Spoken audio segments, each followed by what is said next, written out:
Hello and welcome to another episode of Hot Takes, the Story Screen podcast where we go see a new movie in the theater, come back, and record a podcast about it without sharing any of our impressions with each other. You, the listener, you're getting the first impressions we have on this movie on the microphone. I'm Jack Kolajewski, joined today by Robert Anderson. Hey, how are you? I'm good, Robby. We just went to see Halloween. We did. The new Halloween. That was hang on one second. We're getting a new guest. Somebody's a new challenger approaches. Hang on. Hey guys, what are you guys doing? Oh, we're just about to we just went to go see Halloween. We're recording a hot take on it. Oh, the new Halloween? Yeah. Oh, well, I'm fellow friend Mike Burdge, and I'm also on the podcast. You mind if I sit down? I saw it a couple days ago. We got like a thing about this. Like we go see it. Fresh. Yeah. Wait, is this Talking Simulator? Nope. So I'll come back in a year. Fuck. Nope. That's not it. You cheeky fucker. Okay, Mike. Go ahead. Confession time. Tell the listener what you've done. Well, I mean, like I was just stopping by to see what you guys were up to. No, level with us here. You know what you've done. Well, no, I went and saw Halloween. Without us. Well, yeah, you guys don't like Halloween. No, we like.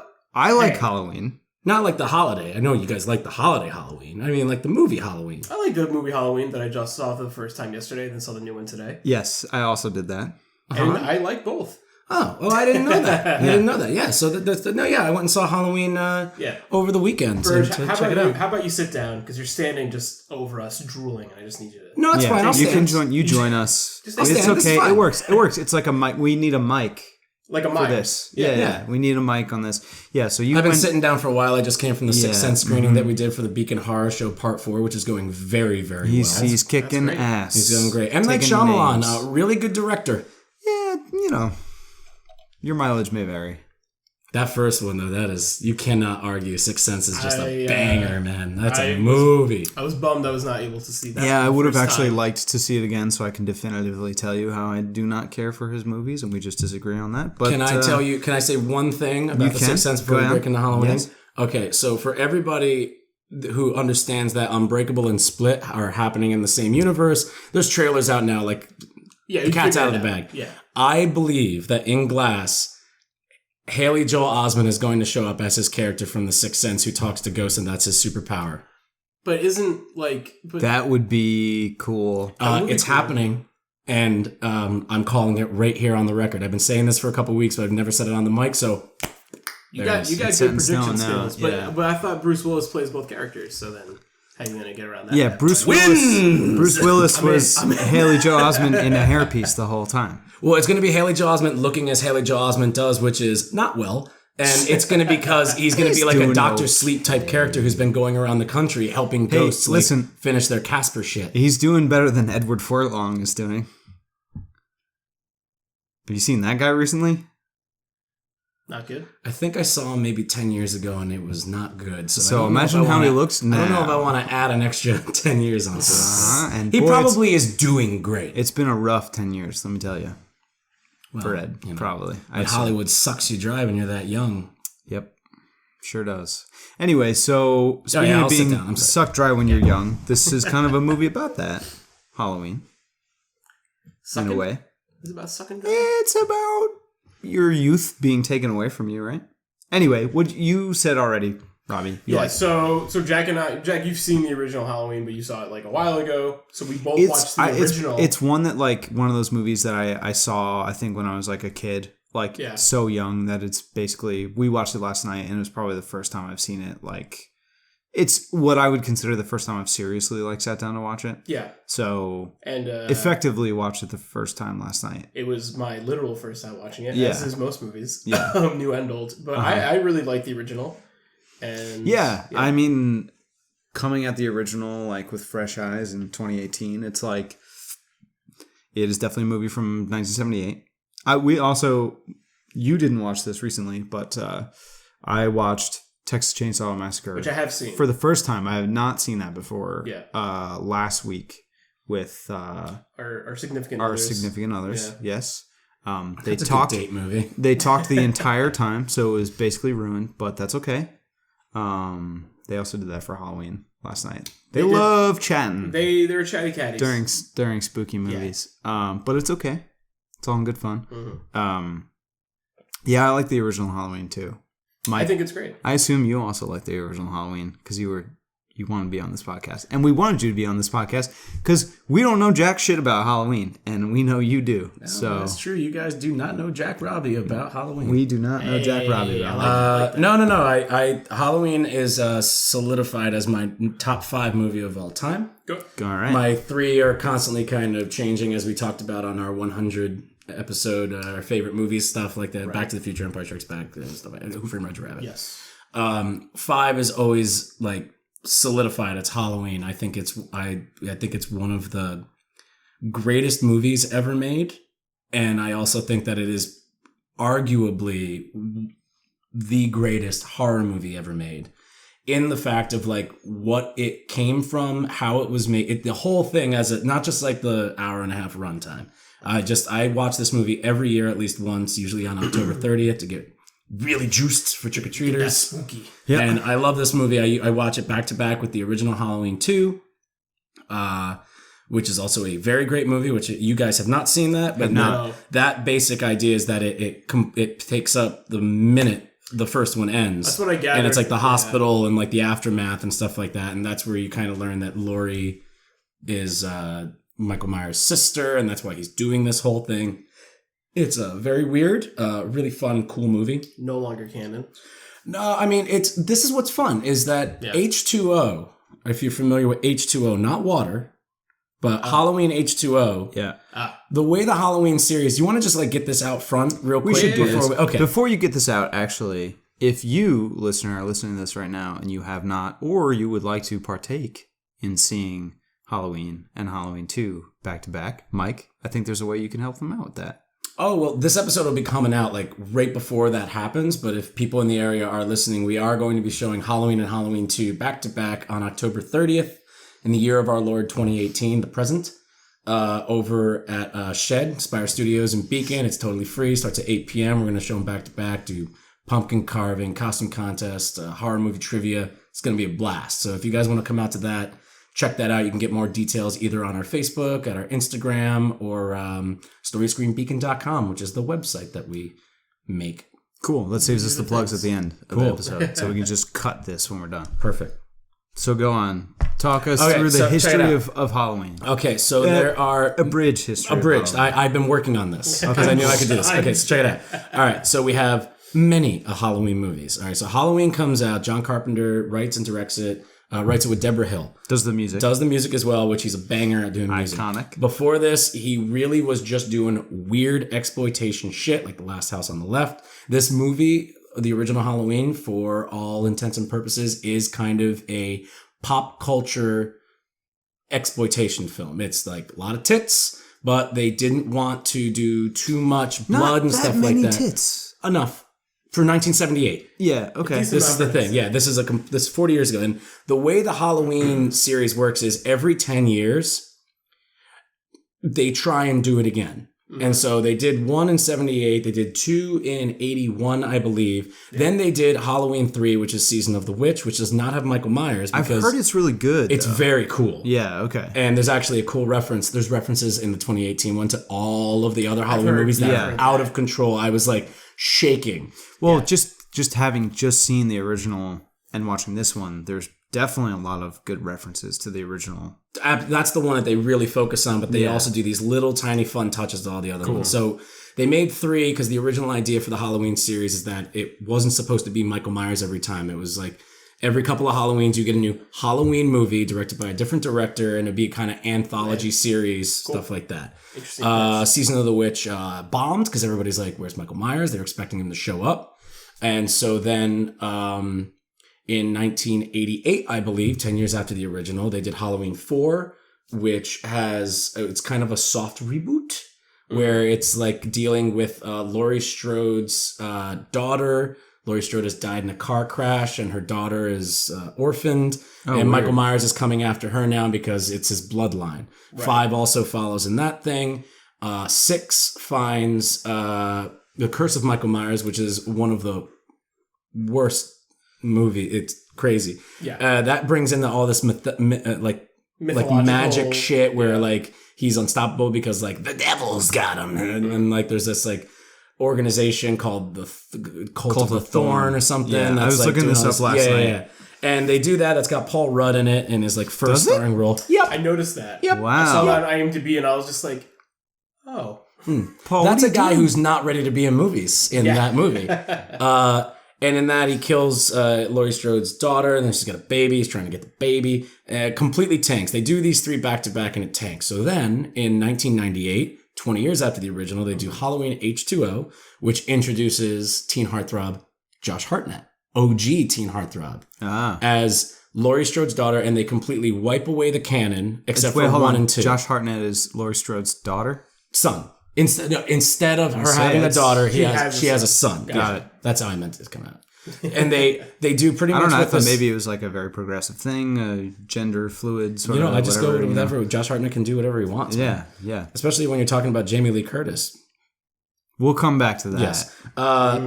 So they completely wipe away everything in much the same way that this new Halloween did. Right. Is that they did everything except for the first 2. So Laurie is still Michael's sister. Right. And the second one ends with them blowing Michael up and Laurie is Michael's sister? In Halloween 2, in Halloween 2, that's revealed. Yeah. In this new canon, no.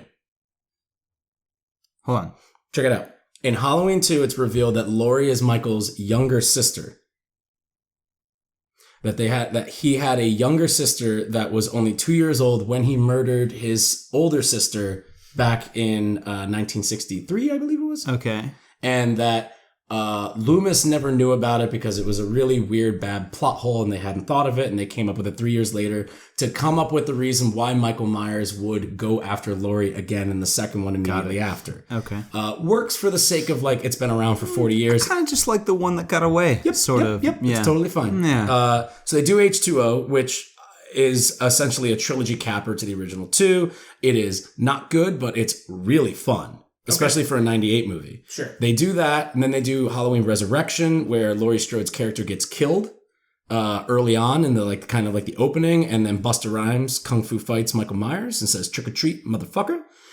Movie tanks. That actually sounds alright. They scrap it. 2008, 30 years after the original. Rob Zombie comes on, and he's just like, what if Halloween was like porn? Pornoween. Okay. And so he makes that. First one is a huge success. Second one comes out, doesn't do as well, but I think it's a superior movie because it's kind of fucking cool. I watched I think all I've seen of those movies is the beginning of the first one because I heard actually that beginning section of explaining Michael Myers as a youth and what he did. I thought that was pretty cool, and that I had seen that before seeing this. I did not watch the rest of the movie. But it was interesting thinking about that Rob Zombie version of the origin of Michael Myers versus the original Halloween. I get that there's where you get really no origin. You get nothing. You just get which, and I think we'll talk about it more as we talk about the movies, which is what makes Michael Myers one of the best horror villains. But that pretty much catches us up. We do that. Halloween 2 doesn't do as well. They don't make any more. They don't do anymore. 40 years later. So it's every 10 years, if there's an 8 in the year, time to do something. Okay. And they do this one, which is written and directed by David Gordon Green, co-wrote by Danny McBride. Yep. David Gordon Green is the director who also did Pineapple Express. Yeah. And Your Highness, but also All the Real Girls. George Washington. Snow Angels. Okay. Prince Avalanche. Prince Avalanche. Which one is Prince Avalanche? That's one with Paul Rudd and Emil Hirsch, where they're painting stuff on there. In the woods. Yeah, I like that movie. Yeah, it's David Gordon Green. Okay. Good guy. Cool. Big friends with Jody Hill and Danny McBride and all those cats that do. Well, Danny McBride was a producer on this movie as well, and he wrote it with David Gordon Green. Yeah. Yes. Okay. Cool. There's some real Danny McBride lines in the movie. Yeah. You just hear it's that came out of his brain. I know it. Okay, so now that we've got all that history out of the way, because this is a movie steeped in history, and I think it's successful because it acknowledges that history and it's aware of that history and it plays in it. What did you think of this movie? Because Robby already said he liked it. Mike? I think this is a banger of a horror movie. Mm-hmm. It's a crowd pleaser. Yes. When I saw it, it was like a packed theater and people were like screaming at the screen, like, don't do that. And, oh, he's going to do that. And it's like, I love going to see horror movies where it's like, being someone who loves Michael Myers as much as I do, going to a movie theater in 2018 and hearing like 15-year-old kids that snuck into the theater freaking out, and maybe they don't know who Michael Myers is because the last movie came out maybe 8 years ago. It's like, this is really cool because the character really works. I think that it's a banger of a movie, but I think more importantly, I think it's a super awesome, it's a super awesome sequel, like successor to the original. I think that it works very well with what it's doing, and it's like a Marvel what if comic book. It's like, this isn't the only thing. There's those 10 movies that they wiped clean. They still exist. You can watch them. Right. But this is taking into context what this movie wants to talk about, which is probably the most interesting thing any Halloween movie has wanted to talk about since the original. Is really fucking cool. Yeah. Yeah. Yeah, I'm with you. I think this is definitely, it's interesting because I think horror movies in general, like modern horror, has kind of split in a few different directions. You've got the kind of like Conjuring, Annabelle, which I almost see as sort of has taken over is kind of the new role of horror movies that are kind of easy to make. They come out pretty much every year or every 2 years. They do pretty well in the box office. They are crowd pleasers, really, for like horror movies. They're the ones like The Nun this year, even though The Nun was not super well received this year. Paranormal Activity movies, the Saw movies, they want to put those out every year because like they'll get you back in there and it's a guaranteed ticket. Really, I see those movies, Paranormal Activity, Saw, and now like Conjuring and what's the other one? Insidious, yeah. Annabelle, like that kind of stuff. Fun movies, right? And Sinister. But they're the new sort of like Friday the 13th, Nightmare on Elm Street, Hellraiser, where there's like, they just, not in theme or execution, but they make a lot of them and they continue to make them, right? And then you've also got the like A24 corner, or like, you know, your Babadook, It Follows, your indie Hereditary, your indie, like more like art housey kind of horror sort of thing that is definitely like dialing in on what makes horror, like horror is a lens to tell a story that is much more thematically heavy, but is very much not a crowd pleaser. No, it doesn't have to be. I mean, like, I'm the kind of guy that I think Hereditary is a banger. Yes. Like, I think the last 20 minutes of Hereditary is like, Jack's saying that yes, but we're not. Absolutely, no, I totally we're agree. not the crowd. Mm-hmm. You know, there are movies that like the general audience does not react well to. People, there's a divide between them because they're not most fun. People drink Coca-Cola, like it's not. But that's what I'm talking about. Yeah. Like this is the divide between them. Exactly, and that's fine. That's fine that those two things exist separately and they can be their own separate things. And there's stuff for everybody. Yeah. I think Halloween splits the divide between the fun horror that is the crowd pleaser, but also I think really is well made. Like overall, like I think it's well directed. I think the acting is actually good. In the original. No, I'm talking about the new Halloween 2018. Okay, I think Halloween 2018 specifically like splits the middle between like being the fun, get a crowd together, watch this movie in a movie theater. It's fun, and like, you know, pretty low barrier to entry. Has some good kills in there. Has some good, like, Mike Myers is scary. There's some good tension in there, and then also some good like jump scare sort of stuff, but also is reverent to the people who are like the hardcore horror fans now that also probably like the Mike Burdges of the world that also love them some Hereditary. Like I think it nailed it. I think it like they nailed it really. There's no better version of this movie to make. Yeah. And that's one of the things where it's like, when you go into a movie, are you upset with it? We've talked about this before. Are you upset with it because it didn't give you what you wanted? Exactly. Or are you upset with it because it tried to do something and it didn't succeed? Like, this movie inarguably succeeds 100% at what it sets out to do. Yes. Whether or not you agree with it, That's different. But I think it threads the needle between the, like, what does a horror buff who really loves, like, the original Halloween want? Totally. And also, what does a modern, like, 2018 15-year-old going to see one of these movies want? You don't need to no knowledge at all. You don't have to have seen any of the other Halloween movies. Blast of a time. Absolutely. And if you do have, like, even a decent amount of knowledge or a lot, it's not even pandering. No. It's like they make you work for it. It's really like there's a couple big ones in there, which we'll talk about later, right? Yeah. But for the most part, like it's all these little tiny things. Like if you're paying attention to the background, you're just like, yo, they put that in there from Halloween 5? Like that's insane. Right. But also the language of the film gives you what you need to know if you're coming to it completely fresh. Mm-hmm. You know, the way that the movie is structured and what they give you and how they give that to you is a way that feels like an organic sort of storytelling that's giving you everything you need to know about Mike Myers and also the people that he's affected in his history, while at the same time, you know, giving you those little details that are fun for people who have been along for the ride the entire time. Yeah, the first 20 minutes of this movie is rock and roll. Yeah. Like how they set everything up, they set you where you are. These are the characters, these is what they believe in, these are the stakes, this is what's going on, and then it just goes. Yep. And it's a ride, and it's great, and it mixes together that very slow tension of the first one, where you're like, it's been 45 minutes, when's something gonna happen? It does that in this movie, but it also is like, all right, we'll show you a guy like doing this like 15 minutes in real quick, okay? That'll satiate you over, but they still allow that tension to build up, which is, Jack, what you're talking about is like, it's kind of a meeting of both worlds. Yep. And I think it nails it. I don't think it's, for my taste personally, like what I am looking for 100% in horror.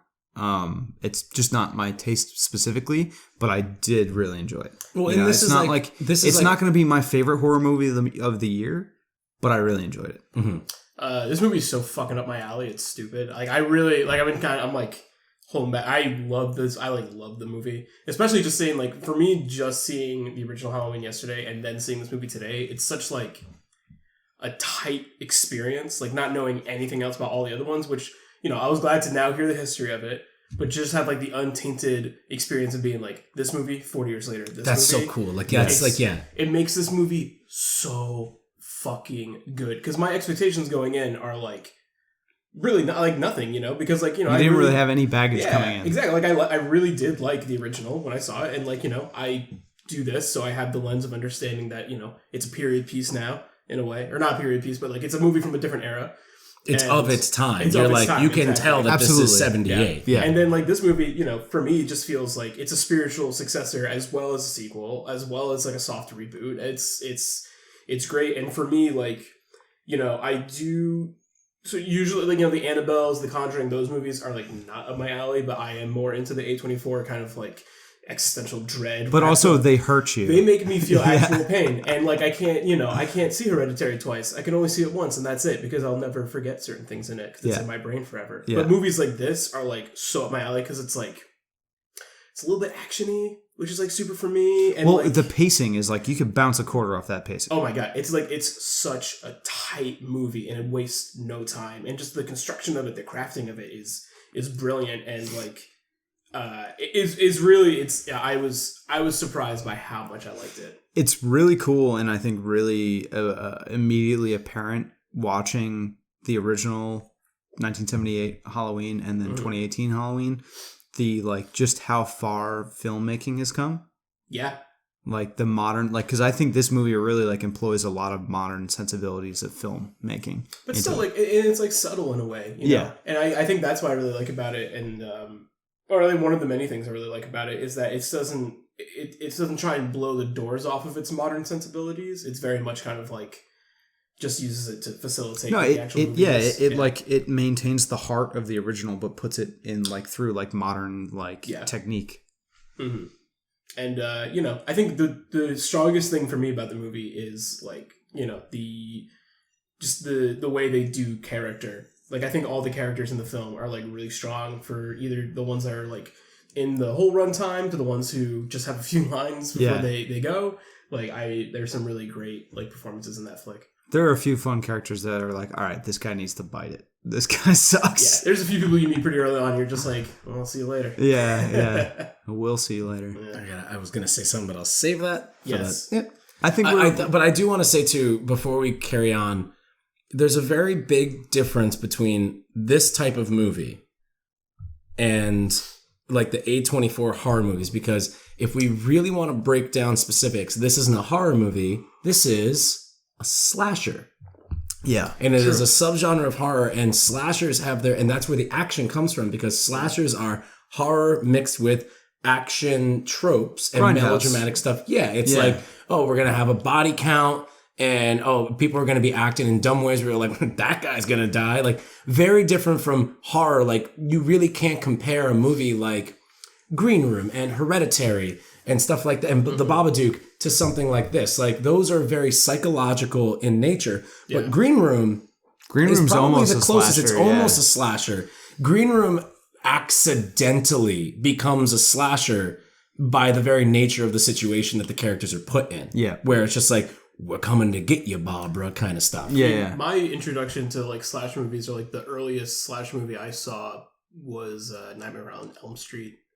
And that movie takes it. The original? That shit. I remember I was like watching that, like, I think it was like a year ago, and I was like, it's just fucking disgusting. Well, are you guys aware too? And like, it's okay if you're not, but I just realized, like, I didn't think this is the first one. This is the OG. This is the first slasher movie. I was literally about to ask, when did Nightmare on Elm Street like Halloween came out, and they were just like, all of these Hollywood executives were like, there's a new genre in town. Yep. Friday the 13th, Nightmare on Elm Street, Child's Play, go. We're getting that Mike Myers money. And then like there's all these like really awesome early 80s slasher movies where they didn't understand what the genre was, and they were defining the rules while they were making it, like The Burning, and like there's so much cool shit that happened in between 1978 and 1985 where they were trying to figure it out. And I honestly think it kind of caps out at, I think 85, 87-ish was the first Child's Play, which was just like, what if we took a slasher movie and we art housed it up because we don't have a lot of money? And that's Child's Play. And they were just like, oh. Cool. I mean, Child's Play I saw last year for the Beacon Horror Show. I was like, this movie fucking rocks. So while we're on that subject, and I think just to cap out our pre-spoiler, because I want to get into the spoilers and talk about this movie like fully in depth. This movie, it came out last week. It made something like $80 million over the weekend, which is an October record setter. Mm-hmm. Yeah. Also, usually the horror movies don't usually do that this well. This movie was made for like $10 million. This movie that's insane. Rocked the box office. So big time. Get ready for horror movies, everybody. My question to you is this going to be a repeat of 1978 where Hollywood goes, isn't it time for a new reboot of Friday the 13th? Isn't it time for a new reboot of Nightmare on Elm Street? Nightmare on Elm Street, sure. The Friday the 13th thing is so... Actually, Birth Movies Death just put up an amazing article talking about the legality issues behind Friday the 13th, which is very interesting and very hard to like sift through and figure out. And they put together something that's very concise and you can see exactly what's going on. So it's pretty tied up, basically. Which is why we haven't gotten a new Friday the 13th since like the 2008 one, which was very successful. Which one was that, Jason? No, that was the remake, like the reboot. Oh, like Square One. There was a One. 2008 reboot of Friday the 13th? Yeah, it kind of combined the first two movies, like where Jason was the bad guy and had the dude from Supernatural was in it. One of those dudes. Yeah, it's a really good movie. It's really fucking cool. We showed it. We showed the original Friday the 13th. What's it called? Is this called Friday the 13th? Friday the 13th, yeah. We showed that back to back with the original for the second horror show. Where the fuck was I when this happened? I didn't know you yet. I missed it, I guess. That I was like probably 2 months before I met you, because we started the podcast like right after that. No, you said it was 2008. No, the movie came out in 2008. I showed it. Oh, no. I'm talking about no fucking idea where you were in 2008. I was in 11th grade. Wow, how did I miss this? Interesting. I'm going to have to go back. It's a I'm going to have to go back and check that out. Yeah. Yeah, I could definitely see this movie leading to, some reboots or at least more Halloweens. We're getting a sequel to Halloween. There's going to be a Halloween 2, for sure. For sure. We'll talk about that more. Did you guys wait to the end of the credits? We thought there was no after credits thing. Well, we'll talk about it on the spot. Right. Fuck. All right. Well, I really had to pee. I mean, I'm sorry, but I do definitely am. I would be down. I would be down to go see a new reboot of Nightmare on Elm Street that is made with the same sort of craft and consideration that this movie was made with. I mean, I think like what makes. I'm really like sick and tired of like hearing people being like everything in Hollywood's like. A Marvel movie or a reboot, and like I don't think that those are bad movies, and I think there's plenty of really good ways to do reboots, and I think this is a really glaring example of a good idea of how to do one. So if someone's trying to do another Nightmare on Elm Street, like I'm here for that. Also, it is cool the sequels that we've been getting that are at the same time reboots and sequels, like that are continuations of things that happened a long time ago, like Halloween, Blade Runner, Twin Peaks. What did we coined a term for that for your Serenity article? We were talking about it, and it's like Robby, you wrote a Serenity article about Serenity, which was like the OG, like Firefly got canceled, fans were able to get it back, and it was like I can't remember what it was called. It's in the article. That was within a few years, though. Right, but I'm talking about... It's still like, this is like, it's continuing the story, but it's like... the first of its kind. I'm talking about specifically, we had a thing that was iconic, and then decades later, we got those people back and made a new thing. Right. Like Harrison Ford in Blade Runner 2049, like... all the cast of Twin Peaks pretty much coming back. That's the whole thing with Twin Peaks and Firefly. I don't think that there's any difference between what the term should be because those actors were gone. Like 4 years had passed. Like they were doing other shit, and they had to get them all back together. I agree. To get people part of the project. Rounding up all those thing. people. Absolutely, sure. 4 years and 25 years later, different. I'm watching Twin Peaks, by the way. I know you are. We'll talk. I'm in the second season. We'll talk. I'm sorry. We'll talk. It's great. The second season gets a little touch and go. But any closing thoughts there on spoiler-free Halloween? Then we'll go into the spoilers and blow the doors off this shit. This movie's a great time, and definitely see in the theater. And I think this is the way to do a good reboot or a sequel or kind of thing like this is to especially movies like this that have a tumultuous kind of like legacy of like good and bad kind of iterations. It's boiled down the movie to its essence and build upon that, and I think that's what this movie does. Yep. Mike? Go see this movie in theaters now. You want to see this with a crowd. Go on like a Friday or a Saturday. I don't want to, in case people are going to turn off after this and go see it and then listen to the rest, I don't want to misrepresent my opinions of the movie. The movie has some problems.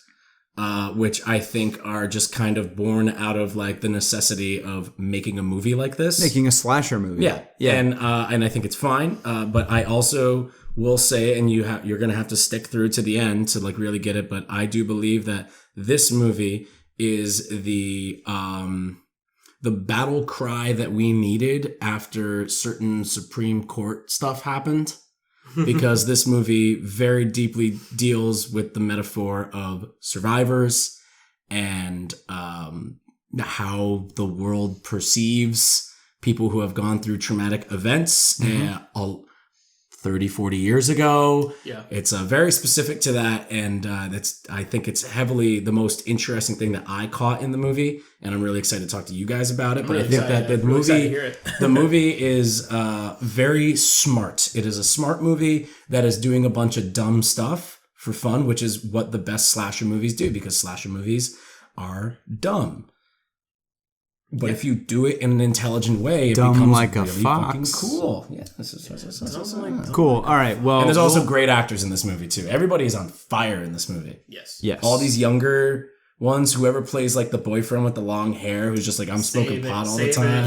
Because he is great. He's so good. I have a small bone to pick with Judy Greer, but we'll come to that. Say goodbye to these, Michael. Yes. Jesus. Okay, we'll be right back with spoilers. You like that, right? Yeah, I do.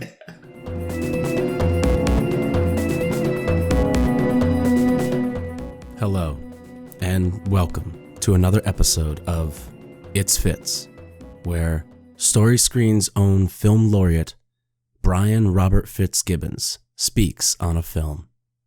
Today, Fitz will discuss the 1978 John Carpenter masterpiece, Halloween. The song or the movie? The movie. There's a song called Halloween. Halloween. The mask makes me think of the mask that he wears. Michael Myers makes me think of the actress. I can't remember her name. I don't know. Halloween's. Is it that scary? It's more the music. It's the music. It's just a guy in a mask trying to kill people. And Jamie Lee Curtis. I remember I have more recollection of Halloween 20, or like with LL Cool J. Like, I don't know. Was that what it was called? Halloween 20? No. Really? That's stupid. I don't know. When I think of Jamie Lee Curtis, I think about that movie with John Travolta when she's like, like it's like not yoga, but it's dancing, gyrating. I don't know what the name of that movie is. This has been another episode of It's Fitz. And we're back. It's time to open this up. Open up this pit. Rage. And talk about Halloween. The spoilers are here. Robby, who dies? Forget I said that. Just kidding. Not Jamie Lee Curtis. Yeah, so now we can talk about the specific spoilers of Halloween. I like the intro a lot. Oh, yeah. The intro kicks ass. I like the two British podcasters. Yeah. I think that's a very interesting way to, like we were talking about, the first 20 minutes really gets across everything that's going on, and having these podcasters there is great to get information across, but it's also, as I read, a very interesting take on who we as the audience are coming in to go see a new Halloween movie, where it's like we want Michael to do stuff. Go, do something. Do something. Like, you're supposed to be this monster. Go. Why don't you do something? And a lot of that is also in the doctor's character, who's kind of like idolizing Michael in a way. Well, there's something about it also that I think, like, these people, the doctor, the podcasters, they're just looking for a reason. And it's kind of this more modern trend of trying to understand and psychoanalyze serial killers, which has very much become like, I can't speak to whether or not this has always been a phenomenon, but like recently it feels like there's so many podcasts and true crime shows and stuff that are specifically about like digging into the psyche of a serial killer and understanding why. And I think something that like, I was thinking about it also when we were watching the original Halloween last night. Like, you know, you as a viewer, you're like, okay, well, A, why is he doing this? And B, why is he invincible? And I think the answer that I came to over the course of this movie is just like, that's the whole point. It's just, he doesn't have a reason. No. There's no reason. His and mask there's no reason is very important that it's just, they call him the shape. The shape. And you can't see if he's enjoying doing anything or if he's actually thinking about it. And you guys do know what the mask is too, by the way, right? No. It's a Kirk. It's a Captain Kirk William Shatner mask that they just painted white and dyed the hair brown. Oh, weird. Yeah. Okay. I'll show you a picture of the actual mask and you're just like, oh. Yeah. Weird. Yeah. But I think that's cool how it's, you know, Mike Myers is just, he's invincible because he's an unstoppable force. And that's what's so scary. And right. I think that the podcasters and the doctor trying to figure out why he does what he does is David Gordon Green and Danny McBride commenting on what the other sequels did. Right. Where they tried to explain, he's trying to kill her because it's his sister, and there's a cult and blah, blah, blah. But also, like, sorry, Rob, just the idea that, like, trying to find meaning in evil, right? Like, trying to find some reason, some answer to evil, and that's why Mike Myers is scary. There is no answer. It's just, he just does what he does. Yeah. And there's no stopping him, and there's no reason for it. Right. Which is what this movie is very much about, is it's presenting the fact that and this is the very, like, beginning tip that we will have many more conversations while we're talking about this, but it's Jamie Lee Curtis's character was traumatized. Laurie Strode was traumatized by what happened to her back then. And she's like, he's going to get out and he's going to come after me again and I need to be ready. And when he finally does get out, Michael doesn't fucking care about her.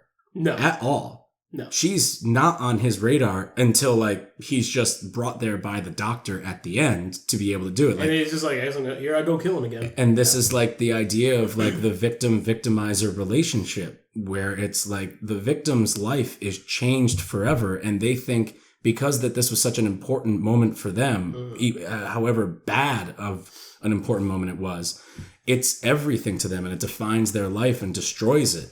Whereas the victimizer, they don't care. You were just there. Yeah. The only reason in the first one that he goes after Lori, as far as the canon is with these two movies now, is because she dropped the key off at his house when he was there. Yeah. And he started following him. And then killed all of her friends, tried to kill her, and she fought back. Mm-hmm. That's all we know. Yeah. And it's this idea of Michael Myers is just, we don't know why he's doing these things, and we just see this guy just get unleashed, and he just starts killing random people, like just for no reason at all. Like, oh, get that, got a hammer, go do that. Oh, now I got a knife. Oh, I'll go in there and I'll kill this girl. Well, I think he killed that first person because he wanted a knife. He wanted a knife. Well, he wanted to get into a house, so he's like, oh, there's a hammer. I can kill somebody in there and I can find a knife. Yeah. I like the idea that he's he's not really a long-term thinker. That's like just like not how he operates. It's very much kind of like it's impulsive, you know. And he's in Unstoppable Force, where it's kind of like you know, the doctor later in the movie describes it as like a predator like relationship, and that he, you know, animals that are predators, like the one thing they're thinking about is food. You know, killing is access to food. You know, killing something is so you can eat and survive. You know, in a way, maybe if you really want to analyze the psyche, like I think in a way, like he's an unstoppable force, but maybe like, you know, it's murdering keeps him alive, killing keeps him alive. It like satiates him, and like even though he's lived all this time, you know, being alive without murdering in like incarceration, he's not truly alive till he starts killing again. You know, and I think that's kind of the real way to like look at his character. Yeah, totally. And, Like, I think it's really important. They described it as dormant. Yeah, I think it's really important to bring up too, because a good buddy of mine, Brian, who we love the Halloween movies, and we've always talked about this idea, and I almost never see anyone talk about it, is that Michael Myers, in the canon of the first one and this new one and also everything, he's a little stinker. He's a little bit of a trickster. He likes the trick as much as he likes the treat. He puts the sheet on and wears the glasses. Like, Michael Myers decided to do that. As easy as it is to like show away, like John Carpenter thought it would look cool and they do it. Yeah. In the context of the movie, he does that. And in this movie, he does the pumpkin carving of the cops. Yeah. And like putting the sheet on the girl and putting the pumpkin that her boyfriend carved her in the fish tank right next to it. There's like, he's a little fucker, and he loves doors. I was just talking to Brian about this. He's like, no, like opening a door and then walking away and waiting for somebody to go over and close it. Yeah, he does it throughout all of them. Like he's a real like trickster of a guy. Even to bring it back to like that predator conversation, like it's almost like fear weakens his prey. Yeah, fear puts his prey in like in a weakened state so he can attack them. He likes scaring people just as much as he likes killing them. He almost has like a telekinetic ability in the first movie, in the original movie, to like open and close doors like remotely. Yeah. Like doors opened and closed when he's not around. Well, and that's very much John Carpenter has said. He's like, we did things where things happen in the first movie where you don't know if it's him doing it or if it's just regular shit, and that's what's scary, because we've all seen like, did I leave that window open? Right. Yeah. Or why is the door open? Like, there I closed that. There are definitely doors that close in front of people and open in front of people. Like they're watching it open and close, or the camera is on them just opening and closing when he's not around, which could just be, I don't know, the wind or whatever. Yeah. It's the unknown, and that's kind of like, it could be a cop out a little bit where John Carpenter can just be say like, that's the point.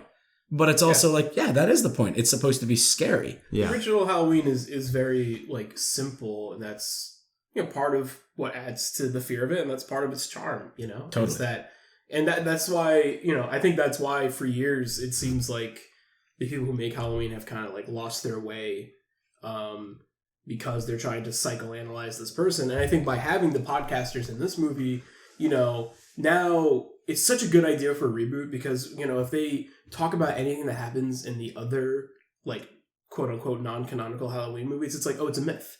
it's a story that we heard. It's just this, and like it's such a good like I love that narrative device. I think it's very effective. Mm-hmm. Yeah, definitely. I also just got a good laugh when he was like driving up to the house and they're trying to go talk to Lori, and he's like, we're podcasters. She's like, we're true crime researchers. Investigative journalists. Yeah. You know how podcasters have like a $3,000 budget to just drop on somebody to talk to them for 5 minutes. That was the most unbelievable thing. No. We're led to believe because she mentions that they had just like cracked this case, and this is their next big one after like doing something very similar to this, where like they got like the court to reopen facts and find new examples. All I'm saying is, Laurie Strode says she's like, there's nothing new to find here. This is what it is, and he's evil. I'm fucking crazy now, and there's nothing new that's happened in the past 40 years, and they don't believe that because they're of the same mind as the Doctor, where it's like they just they want Michael's side of it. And that's that scene really is where they are starting to introduce this kind of idea of trauma and victims and victim blaming, because they say to her, they're trying to understand Michael. And they're kind of bringing up like, oh, you know, he killed some people and now he's going to go away for life. And then they kind of accuse her of being like, you know, damaged in this way. And she says like, oh, so he kills some of my best friends, murders them in cold blood, and he deserves a second chance. But I'm crazy because I had 2 divorces. Mm-hmm. You know, like, and he mentions, he's got that great line at the end where he's like, I went up and because she's like, your guys are about to go, I'm going to kick you out. She's like about to open the door, and he goes, I went and talked to Michael. I showed him the mask, and he didn't say anything, but I think that he would talk to you. And that's like understanding what you're actually asking that person to do. That's like 40 years ago, this person fucked your life up, and they're still alive right up the road, just like, you know, like 50 miles away. And would you like mind going to talk to them for my podcast? And she's just like, opens the door, get out, give me the money. Like, this is like absolutely ridiculous. And that is very much this kind of victim blaming shit. Yeah. And people say to her, her own family says to her, just let it go. Yep. Just get over it. That's one of the most over-the-top, cheesiest moments in the movie, is like where Laurie goes and gives her granddaughter her, like, the $3,000, like, go somewhere, go do something, and she walks away, and it's just like, why can't you get over it? Yeah. And it's just like, rah, rah, rah, rah, and it's just very exposition-y, and it's like, you got to drop this, you got to nail down exactly what their relationship is, because they're not going to have that many scenes together until the end. Right. My biggest problem with this movie is that Laurie's granddaughter calls her grandmother the whole time, and they keep doing it. They do it like 3 or 4 times, and I'm like, nobody does that. Nobody says grandmother. It's like nails on a chalkboard every time she does.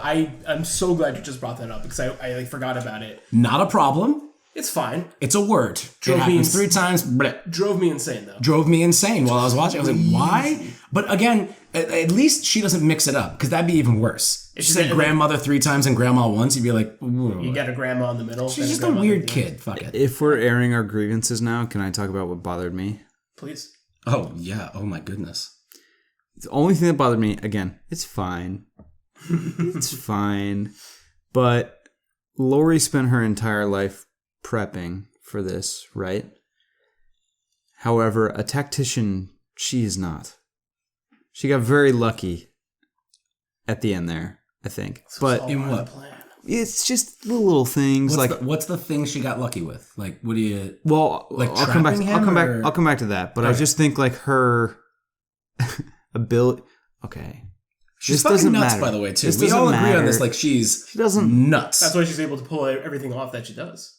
Well, I mean, there's an argument for that, but it's also like, if there's like holes in her plan, she's fucking nuts. Yeah. Okay. Well, these are very little minute things. Totally. Maybe we can, and maybe I'm wrong about this. You're a military man. Maybe you can correct me. Do not dry fire weapons like that. That's not good. Do not what?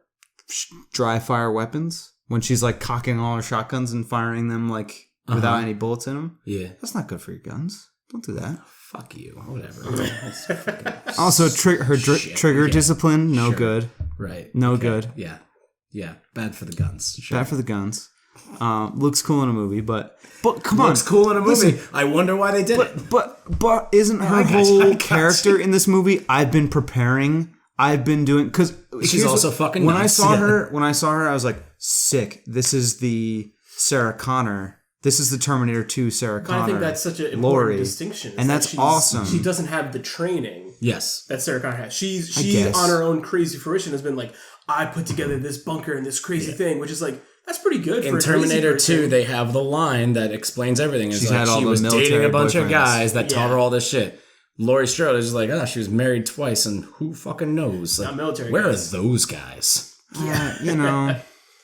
Again, said it was a nitpick. Also, it's fine. Yeah, also, tactically, if you're going to bring Michael into this house and have weapons to deal with him in this house, pick a shorter muzzle shotgun, maybe. Because she says even to her daughter, like, this is for precision and stopping power. Mm-hmm. But, like, you're in teeny tiny little rooms. Get a...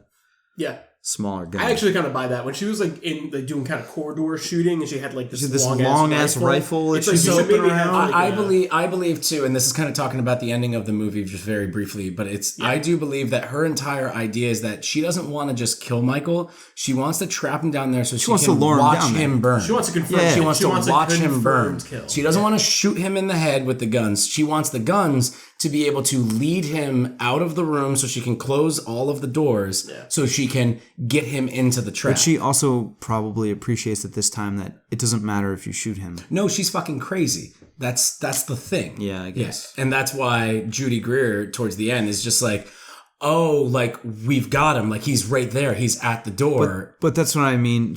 Where the luck part comes in, because in the scene where she's in the room with all the mannequins, that could have broke bad for her pretty easily, and she could have been murdered. Much, yeah. And I think that's conflict. Partially, of course, stuff. Of course, but partially because that gun was too big for that room. Yeah, she had a big gun. Sure. Yeah, I do love the inverse of that. Right, where it's like, oh my God, Michael in the first one is coming to the closet to get her, and then it's the inverse. Well, this is the very obvious, even like before reflections. that, when I don't remember the name of the younger girl. Is it Lori? It's not Lori. No, Lori is Allison. Allison is the granddaughter. I'm a right? monster. What the fuck is that? Her name? It's Allison. Now, I'm telling you, you're right. I remember it now. I'm not well. Yeah, but yeah, it's okay. she's looking when outside she looks out the window and Grandma's just standing out there, like staring at her, like, Grandma, you know who that reminds me of? Actually, it's like mirroring this movie that came out in the 70s. Weird. That I never saw because I wasn't alive yet, and the movie does not exist in this world. No. Yeah, it's cool because they, there's by the end of this movie, there's only one person that can survive Michael Myers, and it's Laurie. They're subverting. It's fun. Yeah. Well, there's also her douchebag boyfriend, Cameron. Well, he does not get his comeuppance. Does not get his comeuppance. No, he sucks. And you guys are losers. And so... We didn't stick around till after the credits? No, it's just him breathing at the end. Oh. It's nothing big, but it's like, cool. He doesn't die? Weird. Yeah. No, the Cameron character, I believe his name's Cameron, the boyfriend that she's dating, the Bonnie and Clyde it. His dad is the kid that Dr. Loomis scares away in the first Halloween when they're going up to the Myers house. Huh. How'd you find that one out? It's the name of his dad. Oh. Yeah. That's fun. And it's like, that's like one of those things where I was watching and I was like, that's a really fucking weird thing to put in your Halloween Easter movie. egg, yeah. Is the cop in this movie the sheriff who ends up getting killed by the doctor? No. The cop in this movie is not in the first movie. It's not Mr. Sideburns. Officer Sideburns. No. It's not. He's not in the first movie. It's after the movie ends, this happens. So that's why I wanted to ask you. To my understanding. I wanted to ask you because, Jeremy, my brother, said that only the original Halloween movie is canon to this one. But is Halloween 2 not also? No. Because Halloween 2, they introduced the relation thing. Yeah. So they just... there's no explanation for how they caught... He was just caught.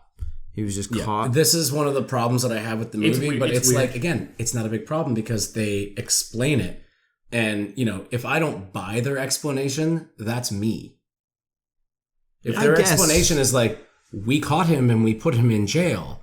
Like, well, how'd you catch him? Well, that doesn't matter. There was police everywhere at that point, and they probably found the guy that's like just got shot 6 times and is walking around with no weapons. Yeah. I haven't seen Halloween 2, but don't they catch him at the end of Halloween 2? Mm-mm. They kill him at the end of Halloween 2. I thought they set him on fire, but he survived. They set him on fire, but he burns. He's dead. Michael Myers is not invincible in this canon. He becomes invincible starting in Halloween 2. Because he has pagan curses, right? He's just a motherfucker and hard to kill. You can shoot him 6 times and he moves from a lawn. He could just been right over there on the road. Yeah. All the guys just pan up and he's like, he's gone. Oh no, wait, he's right there. He collapsed unconscious right there from loss of blood. Yeah. We don't know. And in this one, he gets some shit shot off and he gets shot, but he gets shot on the neck.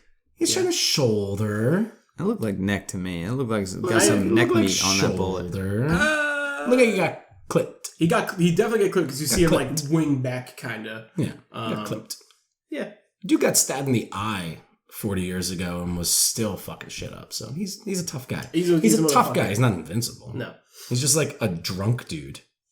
You can do a lot of shit to a drunk guy, and they're still gonna come at you. It's fair. It's fair interpretation. So, are you saying that you think at the end of this movie he's still alive? Yeah, we didn't see him burn up. In Halloween 2, you see his body burn. Because that was they wanted to end it and they wanted to do some other Halloween stuff. Mm-hmm. And then they just whatever. They never explained that in H2O, where the 1 and 2 are canon. It's so when you saw him burn up, he's just still out there and it's just 20 years later. It doesn't make any fucking sense. So that's what I was talking about, going back to the nature of Mike Myers. He's scary because there is no explanation for why he is invincible. He's scary because he's unknown.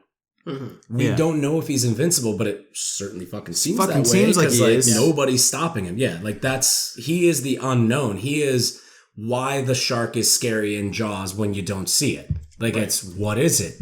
How big is it? Yeah. Where does it come from? What does it want? We don't know, and that's way scarier than he just wants to kill his family. Yeah. On Halloween. He's so inherently different from serial killers that we kind of understand it in our reality. Whereas you figure out what their motive is. It's not usually just senseless violence. Even when it's explicitly supernatural, like a Jason kind of thing. Jason is resurrected. And this is us talking about new Mike Myers as of a couple days ago. Before a couple days ago, every big slasher serial killer has their rule. Chucky's not going to want to kill you, real person Robert Anderson, right? Because he only wants to kill people that he told his secret to so he can get into their body, and anybody gets in the way. Michael Myers only kills people that are getting in the way of him killing his family. Yeah. On Halloween. Friday the 13th, Jason's only killing people at Crystal Lake. They all have these rules that kind of make it this mythos. But now they kind of take that rule, throw it and out. It makes it scary again because it doesn't matter who you are. You could just be talking on your phone with some dipshit boyfriend of yours, and he's just gonna stab you in the neck. Yeah. Yeah. Best death of the movie, I think. Oh yeah, that was sick. Where he just grabs her and slams her head against the chair, and then that was good. Yeah, absolute. I mean, let's also consider too. It's he is really trying to just kill women in this movie. Yeah. He kills men. Yeah. He kills men, but he's going after the female podcaster. He doesn't even finish off the male podcaster, which I do believe he's still alive too, and he'll pop up in the sequel. You think so? I think so. Maybe. Yeah, I think he just fell unconscious. But he took some serious head trauma. Oh, he's not going to look good. He's not going to be pretty anymore. Yeah, he's going to be like a new Loomis. I don't think he'll think good or speak good anymore either. No good. Yeah. He'll have a whole weird walk that's not appropriate, but he'll do it because he's an actor. I feel that. Yeah. The guy playing him. Right. The poor teenage Justin McElroy character got his pretty hard. The kid with the long hair? Yeah. Yeah. He died the same way that he got bobbed. The kid, the same way the kid in the 1978 one. This really hurts. Oh no, that's the other kid.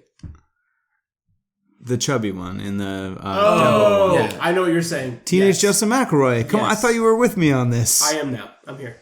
Who's Justin McElroy. He's a famous podcaster. Okay. They do look similar. And now that I actually didn't realize that I was like, who does that kid look like? And now I get it. Yep. Yeah. Funniest line in the movie is that guy with the chapped lips thing. That was really good. That's a very funny line. Yeah. I also really I think my favorite comedy bit was the kid talking about his dance lessons when his dad's trying to take That was so good. That's David Gordon. That is David Gordon Green. Really? That is David Gordon Green. That is like McBride David Gordon Green. Well, David Gordon Green and Danny McBride grew up together. They're best friends. And they love each other. And so they have the same kind of sense of humor. That part with that kid, I was like, that kid just fucking shoots. This is where my heart's at right now.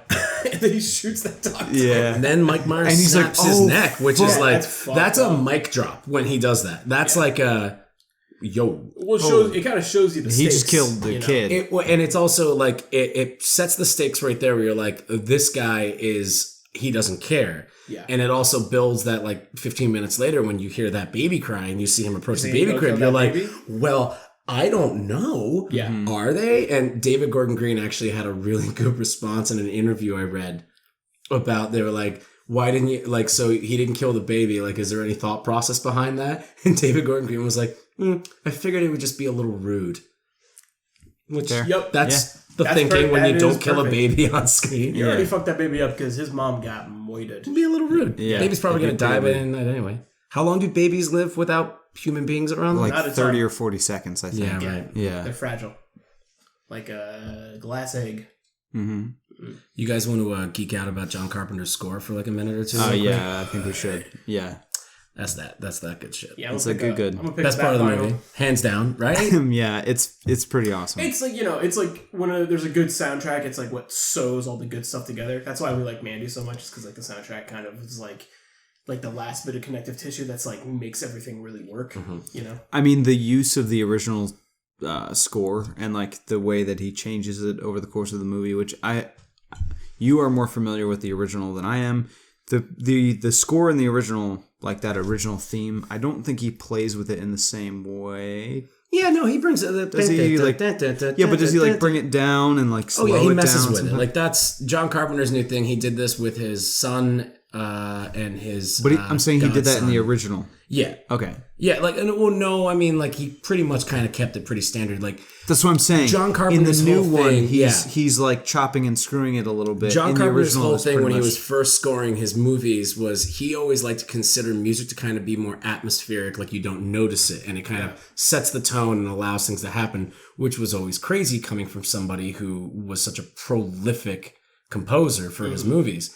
And in his later years now, he's really diving into the kind of nostalgic value that the synth sound has. And he's utilizing that with his two kids. And they made 2 albums together, Lost Themes and Lost Themes 2, which are fucking great. And those are the ones that came out together. on Sacred Bones, right? Yeah. Yeah. And so they're just making this. And so this is a score for a Halloween movie in 2018 by the original composer, director and writer be damned, and creator. The original composer taking his stuff and updating it 40 years later. He had a drum. With the same stuff. He's the guy who can say what you want about Churches or Com Trues and all these people who are bringing synth back into the mainstream as this kind of really fun way to mess around with pop music. This is a guy who sharpened his teeth back in the days when synthesizers first came out, and now he is changing the game. Well, all those new groups owe a lot to him. Oh, 100%. What's the Stranger Things group? Survive. Survive. Yep. Yeah, and so it's you hear the stuff that Survive is doing and sounds very similar to stuff like this because they are aping John Carpenter's tone and his mood. And so this is more in the space. right. Yeah, this is the creator coming back to the chopping block and going you know what? I could do this to it too. And it's we were talking about when he finally brings in the guitar. Yeah. Halfway through, and it's right after Justin McElroy. Yeah. Justin McElroy dies, and Allison is being chased, and it's just that. It's an amazing. I told you, me and Diana grabbed each other, just it's oh so my good. god, this is great. He's cool. doing it. Similar music drops to some of the stuff in Mandy too, like that. Well, and that's Johan Johansson and son. They just they got Got it. it's Nailed it. The Mandy soundtrack score is just it brings a cool. tear to my eye every time I watch it. Amazing. Yeah. It's incredible. Well, any other spoilery thoughts on this? Oh, I mean, You have probably plenty more. I mean, I wanted to kind of talk about just like the idea of like, I think I like the idea of generally just dropping down the theme that I read in this movie, which is like the plight of the survivor, both like at home in themselves and outside, and those who have been victimized and stuff like that. And I think it's far more interesting to just consider that when you watch the movie. And I think it's the film's strongest suit is it's got a very good point. Yeah. It's got a metaphor, like Jack, you were talking about before, like some of your favorite horror movies, they're the movies that really have something thematically to say. Like all of the carnage is catharsis. It's dealing with this idea and presenting us with characters who are feeling one way or another. And in this movie, we are presented with both like the victim and the victimizer. And one has turned to violence to go through their trauma, which is killing their sister when they were 6 years old, and that's all they know anymore. Yeah. And another has turned to like kind of inverting everything onto them and like kind of destroying their life more and living more. in fear. Yeah. Right. Yeah. So, and I think, the way that horror is a very good genre, and I've definitely said this before, and I'll keep saying it every time it comes up, but the way that horror is a good genre is it talks about those kind of human emotions, human fears, and uses the horror aspect to really make the viewer empathetic to that specific kind of thing.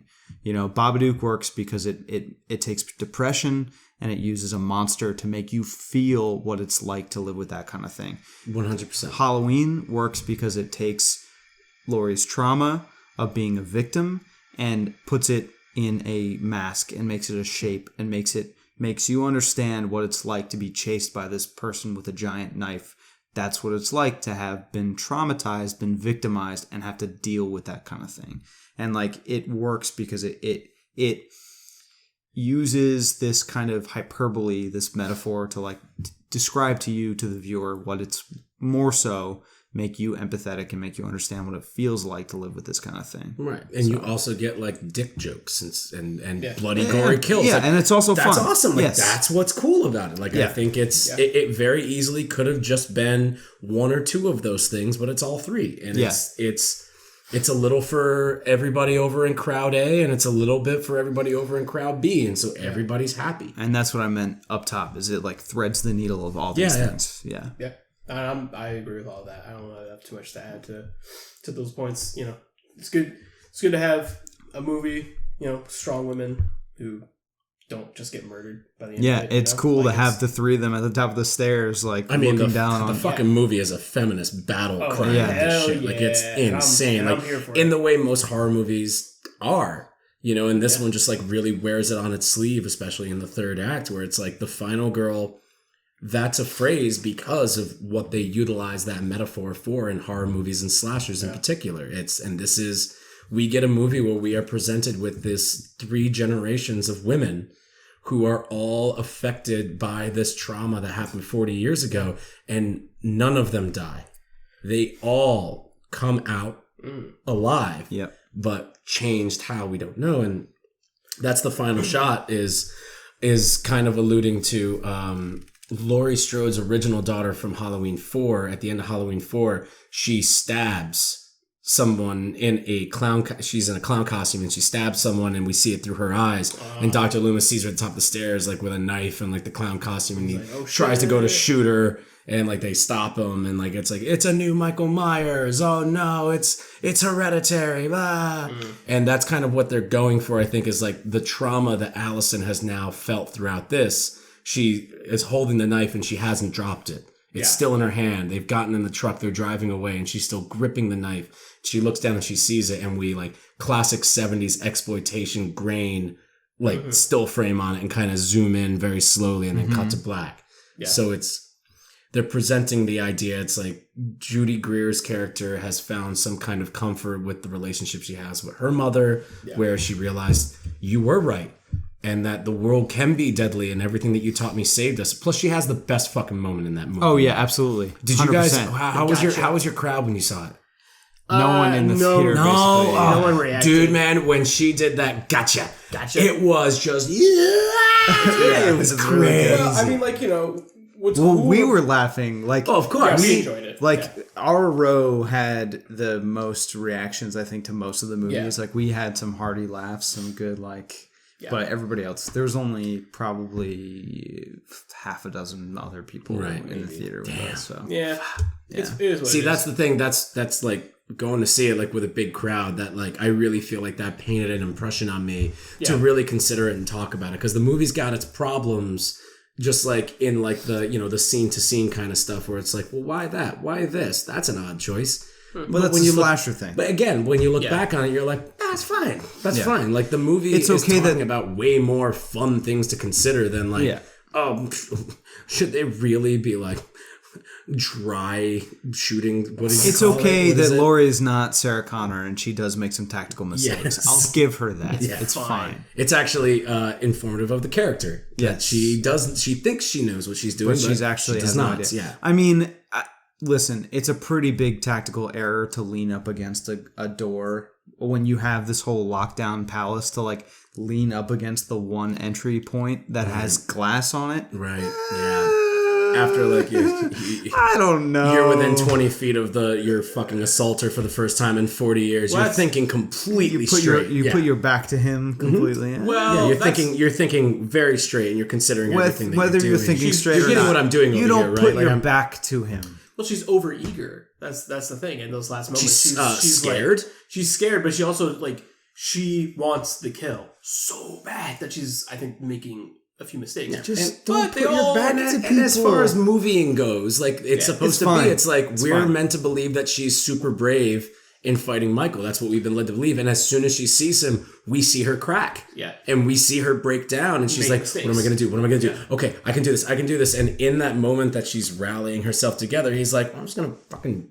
get you. Slam your head against the door 3 times, which is very scary. Yeah. And also when she shoots his fingers off. I thought they were going to kill her right there. When I was watching it, I was like, this is it. And then it was going to be Judy Greer, and he was going to hunt down Judy Greer, and Allison was going to save. I thought so too, but that would have been such a drag. And so would have been a drag. Yeah. I think they already learned their lesson from killing Jamie Lee Curtis off in Halloween movies. Yeah. They did it the right way. I like that the whole situation is a trap. It's not a cage, it's a trap. Yeah, it's cool. And I like how it came to a head, even though because she's making some errors, it's kind of just like, this is very nice that it's a trap. It worked out, but it's fine. Because then you get all those really great lines and seeing Mike Myers get his comeuppance, and by the end of the movie he doesn't die. I'm okay with all that because you get the cathartic. I mean, as far as the canon of this movie, he does. Yeah, sure. They kill him, but it's we didn't see him burn. He got out there like a shelf or something. Whatever. Yeah, you don't have to. You see him next movie, he has burns and missing fingers. I'm more into that. That's fine. I think my favorite my favorite moment was when Mike Myers throws her out the window and she's on the ground, and then he looks over and she's gone, and it's just there's a second, just a beat where it's on Mike Myers, and then for a little while he's kind of wandering around the house, and the camera is actually focusing on him the whole time. He's wandering around the house oh fuck. It shows because he's being stalked. Yeah, now. Exactly. Yeah, it's so good. I love that. The power shift is really cool. Yeah, and I really like that the idea. If you're only looking at the original movie and then this movie, I really like the idea that they have this relationship because almost one can't exist without the other. It's a little Batman Joker. It's a little Batman Joker, but I'm a sucker for stuff like that, and it really works in this movie. And that's the doctor talks about that. That is the essence of trauma. Mm-hmm. The victim cannot move on without constantly considering the victimizer. Yeah. And the victimizer. Heat miser. They could not care less about the victim, the individual victim, just when's the next victim. Yeah. And that's the relationship that they have. And I think that the movie, and look, if you watch this movie and you're listening to us talking about this stuff right here, and you're like, you guys are reading too much into it, or like, oh yeah, that's the, or if you're on the other side of the coin, which is even worse, where it's like, yeah, all that stuff is obvious, that doesn't make it good. Like, just like, go eat some ice cream and just chill the fuck out. Like, you can get a back massage at the mall now. Do that. Like, they have chairs that do it. Like, you don't have to deal with another human being. Relax. Like, just hold on. Get yourself like some Jack, like wheatgrass. Is wheatgrass still a thing? Yeah. Do the kids still eat wheatgrass? I think you drink it. It's a shot. You do a shot of wheatgrass. Eat it. Well, you do a shot and blend it. But that's fine because, like, I said at the top of this, like, I enjoyed this movie. It was fun, but when it comes to horror, like, this is not going to be in my top 10. There are probably 3 other horror movies that came out this year that I prefer to this one, but I still appreciate this movie. So, like, if that's not your thing, if, like, you're not buying into this because of the slasher tropes that it still plays with and stuff like that, and, like, maybe, like, the fact that it has the slasher tropes, it plays a lot of homage to the original, it has a lot of cool references to the original, and also, like, deals with some pretty relevant themes, threads the needle and hits all those like audiences in a way that I think is really cool. But at the same time, if you're still just like, if you're like, oh, you're reading into this, you know, like there's those other movies as well. And if you're like, oh, well, this isn't going far enough, then there's other movies as well that are more like, there is more subtext and context in there as well. So like, if I could throw this up there, like maybe kind of round this up, because I think we're looking to kind of go down. We're winding down here, yeah. What is in your memory, off the cuff, the best horror movie you've seen before Halloween, like newest? Like this year? This year, like just in general. Like what comes to your mind? Like mine immediately is probably Night Eats the World, which I talked to you about. Yes, Hereditary. Hereditary, great. Yeah. What's the best slasher movie you've seen before this one that of recent recollection? There isn't. You can't. Yeah. And this is a slasher movie. Yeah. And it's got something to say. So, fuck yeah. Like, really definitely. Fucking cool.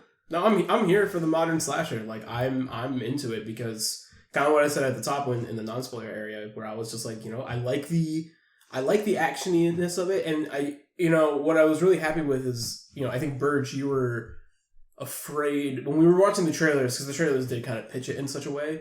I did not think I was going to like this movie. Did not think it, and it just put you. I thought I was going to hate it because I thought it was going to be a shooty third act Sarah Connor. She was going to Sarah Connor, and that was all a trick. And like I was worried about that coming into it too, and I had kind of less at stake because I'm not as invested in the series. But I was really happy that like the shooty elements of the film were very muted. You know, and I thought it worked really well. I would have liked to see Michael Myers pick up a couple shotguns. I call this one Des and Troy. I think that's what he said. Say something! I call this one Des and I call this one Troy. And he's like reloading them the way Terminator does in Terminator 2. Like he's just like rotating them. I'll save that for the sequel. You need something for the sequel. I mean, that's what it's going to be. The sequel's just going to be a full-on action movie. I have a few like little popcorns. It's going to be called Halloween's. Halloween's. Get it? I have a few few gems I want to throw out there before we wrap up, and it's the kid getting babysat is Julian. fucking good. Julian, yes. Yeah, he's great. I fucking love that, especially when she's like on the phone and she's like, "We're gonna get a little." What did she say? Alakazam. He's like, "I know you smoking weed. Yeah, don't fuck with me." I'm glad that. Yeah, I've seen some people like not like the comedy in this, and I'm like, what? Come on, like, first off, it's a slasher movie that. Comedy is kind of like all part of like the tension build thing, and I get like it can be ill placed. Like, what do you like? I love like the bomb me scene with the cops. Yeah, great. Where you're just like, because I don't know who the fuck these guys are. If I just saw them pull up to a car, I'd be like, who are those guys? How'd they get there? Are they really cops? Do I like them? Also, I don't give a shit if they get murdered, you know? Right. But at least I can be like, it's the brownie cop. Yeah, the little banh mi brownie thing. You don't want to see him It's like, now I actually give more of a shit if these guys Also, too, get the killed. guy playing the one that's given like the delivery about the banh mi sandwich, that's a good actor. Good actor. He's like a really good looking young Nathan Fillion. He's kind of got that kind of. You think so? He's got like a little he's got a Malcolm Reynolds kind of thing going on. I feel you. He also looks like I I don't know the actor's name. He's popped up Justin in a bunch McElroy? of stuff. No. He was on Orange Is the New Black as like the one of the prison guards, but he was in First Man as the kind of like the more like jockey one when they go to the White House. Yes. I don't know the actor's name. Anyway, it doesn't matter. He looks vaguely like this actor also. Kind of like all white guys look the same. Pretty much. Yeah. But no, I mean, like, I think the comedy works there because, you know, slashers are fun. Yeah. They're the fun horror movies. They're supposed to be a fun time to go and laugh and get scared. It's an effective way to get you invested in some of these characters. Like, you know, the kid, you don't want to see him die. The cops, you don't want to see him die. The babysitter? You don't want to see her die. The kid what who's was her smoking name? joints. Vicky or... I don't know. Whatever, her like friend. It sucked when she died. Yeah. Whereas like we watched the other Halloween the other night and like I didn't care. I didn't give a fuck when any of those girls died. Those girls. Yeah. They were not. But the kid smoking the joint the whole time was really cool too. Who just like plays with the motorcycle. Love that guy. He's loved him. He looked like a young Justin McElroy. A young not Johnny Depp, but I couldn't put my finger on it. I was like, this looks like a young version of a. He looked familiar to me too. I'm not sure what I was picking up on either. I mean, he kind of looks like the guy, like the, you know, the guy in First Man who's kind of like the sports guy who's kind of like, I can't remember. Burdge, you've never been to the moon unless it was Rocket Man. Did they go to the moon in Rocket Man or did they go to Mars? That was Mars, I'm pretty sure. The movie Rocket Man? Yeah. Where he farts in the suit. I got the whole world in my hands. I got the whole... It's the... First Man's the prequel to Rocket Man. Yeah, that was a bit we did during the... I was very proud of that joke. Yeah, it was alright. I'm trying to think of all the other little things I really liked about the movie. Because there's like so much we didn't even like touch on, but I just want to like... the opening sequence is awesome with the rotten pumpkin coming back up. Yes, that was cool. That was great. Yep. We talked a lot about how we like the opening kind of like a sane asylum-y scene, but just like the checkerboarded... just like the panning overhead shot of I didn't like that. I didn't like that. Like in the trailer I saw it and I was like, what the fuck Alice in Wonderland mental asylum is that? Like, are they like not trying to make them better? I guess that's and fair. then when I watch it in context of knowing what like the first second to the last second and what the movie is doing, I'm like, oh, this is setting like it's a movie. Like they're trying to make you like not take it too seriously because they're like, it's a slasher movie. Yeah. And I really feel like one of the biggest negative things that can go to a slasher movie coming out in this past decade is that it kind of tries to take itself too seriously because that's the way you reboot genres and series is like, it's like Batman, only dark. Yeah. And it's like Aquaman, only he's a bro. And it's like, that fucking Aquaman trailer, if I gotta watch that fucking thing. Well, it's like 10 minutes. It's like 10 minutes long. Where he's just like, that was the worst pep talk ever. Your brother is trying to take over. And the only way that you can stop it is if you come back and you take your rightful place as king. I'm not a king. I'm not a king. I'll do whatever you want. Anything. I'll do whatever you want. Just please take that wig off. I can't take it. Get rid of that wig. Redheads, am I right? Pablo Schreiber. Fine. Kirsten told me today that she saw Jason Momoa was hot. And that's the guy from First Man? Is that what you're doing? To fucking you just like Pablo Schreiber and put a phone in my face. And I was like, good looking guy. Yeah. Kirsten thinks Jason Momoa is hot. And she told me that today as we were watching the trailer. That's a thing Kirsten would think. Yeah. And I was just like, we could break up today. And I guess it doesn't fucking matter. I don't know. I was upset. We're not going to break up over Jason Momoa. Do you want to... Should we turn this microphone off? We're not going to break up. Jason Momoa will not shove a trident in my relationship. Nobody even really pegged this. Like, you just kind of came in with that. Don't peg me. Yeah, I'll peg you. Well, we're talking about Aquaman. All right, when we turn this microphone off, we'll talk about pegging and tridents, and we'll figure something out. I like the checkerboard, but I think opening bit. Yeah, Halloween 2018, very good. Go see. Yeah, liked it. Liked it. All right. I will go see the next one. Me too. And I'll probably see this one a couple more times. I want to get the vinyl. Really? You think so? In theaters? I'd like to try and go check it out on like a Friday or Saturday night, like when it's going to be a packed theater, to go do that again. Because that was like, I had people talking behind me the whole time, but they were like, don't fucking do that. Da, da, da, da. Like, I like that. That's the good shit. Yeah. That's their getting I'm looking scared. forward to going to this screening that you're doing of the original 2. I want to see Halloween 2 because I bet it's cool. Having seen now. I mean, that's my bread and butter is like those first 2. Like I don't consider like that's the end of the story to me. Like as far as I care, and everything else is like what if stuff. Yeah, it'll be more fun having seen the first movie recently and going into it with lower stakes. I'm glad the Mandy screening was very fun, but at the same time, not the way I would have liked to see that movie the first time. And I'm glad that's not the way I saw that movie the first time. Okay. Because of people talking and moving around the whole time. You know? Well, so I mean, they're drinking beer and I'm working on it. I know. We're going to figure it out one day. But yeah, I'm looking forward to seeing Halloween 1 and 2 again. Yeah, it's going to be fun. I think I want to see this one again in theaters too. I saw, like, I equated to this because of, like, how it made me feel. I saw Spider-Man Homecoming in theater, like, 2 or 3 times. Because, like, I was like, I want to feel good today. I'll go see this movie. And in a weird way, I feel like Halloween... Yeah, too bad that movie pass stream is dead, huh? Yeah, well, I paid for it anyway. I never got movie pass. I still have it. What does it do now? Does it work? Not much. Got me into Halloween for a second screening today. Really? They took off the you can see movies more than once?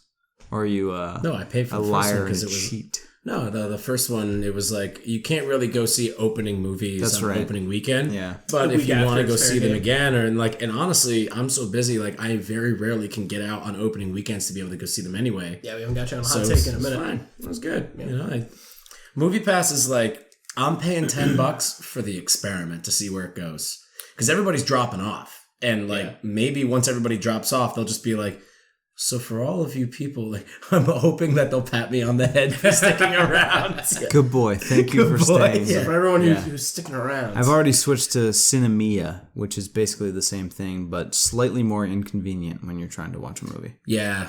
I was looking into it. I almost grabbed it. It's okay. I don't know if I would say do it. I'm going to check in with you in like a month or two and see. Once you get used to it, like you'd be surprised what you get used to. It's annoying. It's annoying. It looked fucking annoying. It's annoying. Yeah. It's annoying. It was like OG Movie Pass before they got like really good at like, it's an app and it's just on your phone. Like you gotta do a bunch of weird shit. You gotta do some weird shit. Yeah, it's not great. I just paid okay, we're going long here, so I'm gonna close it here. Unless you have any final thoughts, one sentence. Go see it. Yes? Go see it. Okay, and cool. also watch Creepshow and Trick or Treat. Those are great Halloween movies. Creepshow and Trick or Treat are both Trick or fun. Treat? Trick or Treat. I love that movie. That's a good movie. Really cool. Yes. Fun. And definitely check out, I haven't watched the whole thing, but I think both of you boys have, Haunting of Hill House. Oh my god, it's so good. I need really to break into, I watched the first 2 episodes and I gotta wait till I'm watching it with Diana, but I am loving when you get to the end of it, find Jack and I because we finished it and talk to us. Yeah. We want to talk about that. Maybe we'll do a podcast about it. Sounds good. Maybe we can talk to our TV We'll talk to her on person. Friday at the Halloween party. Yeah. Where nobody will die. Hopefully. We'll see. And Sabrina comes out this Friday as well. Sabrina looks good. Good. Sabrina looks fucking good. That's sweet shit. Yeah. I also am just into talking cats. I don't know why. I'm gonna be sad There's to something see. about talking cats that is Isn't very it? good. It's You're right. You're dope. I It's so smiled good. as soon as you said it. Yeah, you're right. Yeah, I do Yeah. like- It's the best part of the TV series, the OG TV series, with Salem. Have they confirmed that the cat is gonna talk in If this? they don't, then I'm not going to So watch follow it. us on Instagram at story_screen_beacon. Yep. Twitter at story_screen, storyscreenbeacon.com. You already did your plugs for the shit that's coming up, so we're good on that. We Read saved my time. Firefly article. Yeah, we It talked about that is too. We plugged decent. that. Your Yep. Firefly article is straight #Firefly. Oh, stop. That's good shit. Oh, stop. More like fly fire. All right. Thank you very much for listening. I'm Jack Kolodziejski. Mike Burdge is leaving already, so I'll just sign him off for you. Thanks guys for letting me hang out for a little bit. Yeah, I gotta go. go home. The yeah. car's Get still out of here. running. Yeah. And Robert Anderson, thank you for joining me. Anytime. Thank you out there. Have a good night. Happy, happy Halloween, Halloween, Halloween, happy, happy.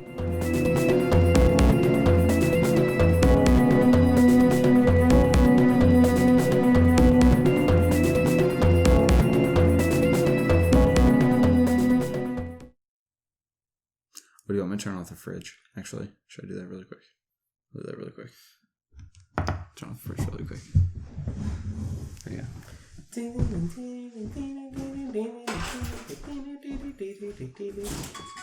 There it is.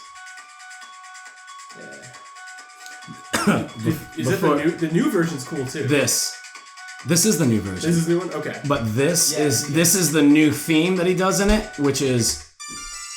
Yeah, it's good. Is it in that weird time signature like the other one?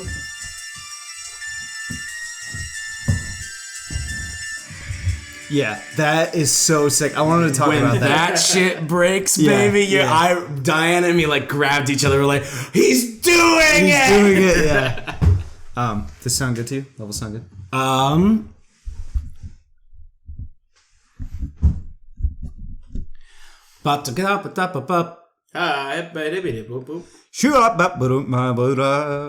Yeah, we'll be fine. All right, cool.